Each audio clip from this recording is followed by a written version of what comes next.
সংবিধানে প্রদত্ত রাষ্ট্রপতির ক্ষমা প্রদর্শনের যে ক্ষমতা এবং আমাদের পেনাল কোডে বর্ণিত সরকারের ক্ষমা প্রদর্শনের যে ক্ষমতা আছে সেটাকে আগের মতো করে না রেখে বরং নতুন একটি আইনের মধ্য দিয়ে একটি বোর্ড গঠন করে সেই বোর্ডের সুপারিশের ভিত্তিতে রাষ্ট্রপতি ক্ষমা প্রদর্শন করবেন।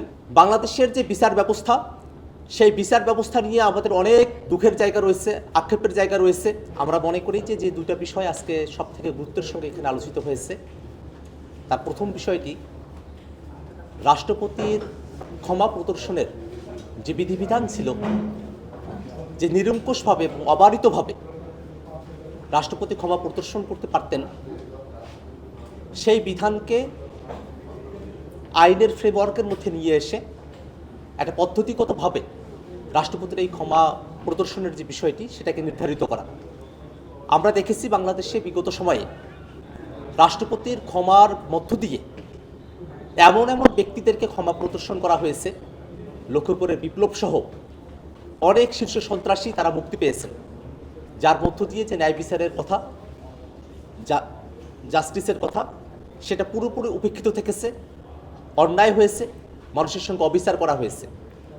আমরা দেখেছি শুধুমাত্র রাজনৈতিক বিবেচনার কারণেই এমন ব্যক্তিদেরকে ক্ষমা করা হয়েছে, এমন অপরাধের প্রেক্ষিতে ক্ষমা করা হয়েছে যেগুলো সমাজের মধ্যে নানা ধরনের অনাস্থা এবং বিচার বিভাগ, দেশের আইন, মানবাধিকার, ন্যায় বিচার প্রত্যেকটা বিষয়ের সঙ্গে সাংঘর্ষিক একটা অবস্থা তৈরি করেছে।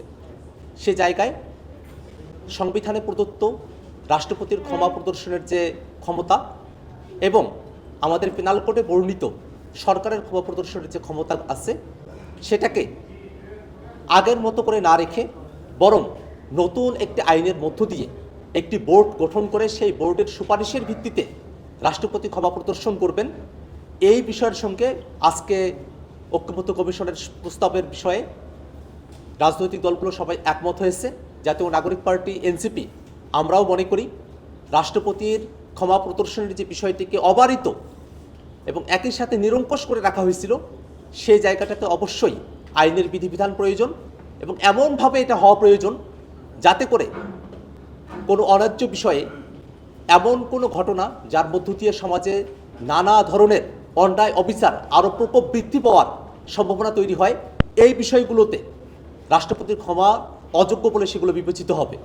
একই সাথে কোনো একজন ব্যক্তি পর্যায়ের যদি সেই অপরাধটি হয়ে থাকে, তাকে যদি খুন করা হয় বা কোনো একটা বড় অন্যায়ের মধ্য দিয়ে তাদেরকে যেতে হয়, সেক্ষেত্রে ভিকটিম এবং তার পরিবার তাদের কনসার্ন নিয়ে, সম্মতি নিয়ে তারপরেই যেন রাষ্ট্রপতি ক্ষমা করেন, এই প্রস্তাবও আমরা আজকে হাউজে উত্থাপন করেছি। শাইনি চুলে এখন হবে সব হেয়ারস্টাইল। সিল্কোর দ্বিগুণ শাইনি চুল প্রতিদিন। আমাদের কাছে মনে হয়েছে কোনো একজন ব্যক্তিকে খুন করা হয়েছে, তার পরিবারের সদস্যদের মতামত ব্যতি রেখেই রাষ্ট্রপতি যদি ক্ষমা করার অথরিটি রাখেন নিরঙ্কুশভাবে, তাহলে সমাজে যে পরিবারের ব্যক্তিটি খুন হয়েছেন, ভিকটিম যারা হয়েছেন, তাদের প্রতি অবিচার করা হয়। অতএব সে পরিবার যেন কম্পেনসেশন পায়, সে পরিবারের সম্মতি নিয়েই যেন রাষ্ট্রপতি ক্ষমা প্রদর্শনের দিকে অগ্রসর হয়, এই বিষয়গুলো নিয়ে আজকের হাউজে ঐক্যমত্য তৈরি হয়েছে। বাংলাদেশের যে বিচার ব্যবস্থা সেই বিচার ব্যবস্থা নিয়ে আমাদের অনেক দুঃখের জায়গা রয়েছে, আক্ষেপের জায়গা রয়েছে, হতাশার জায়গা রয়েছে।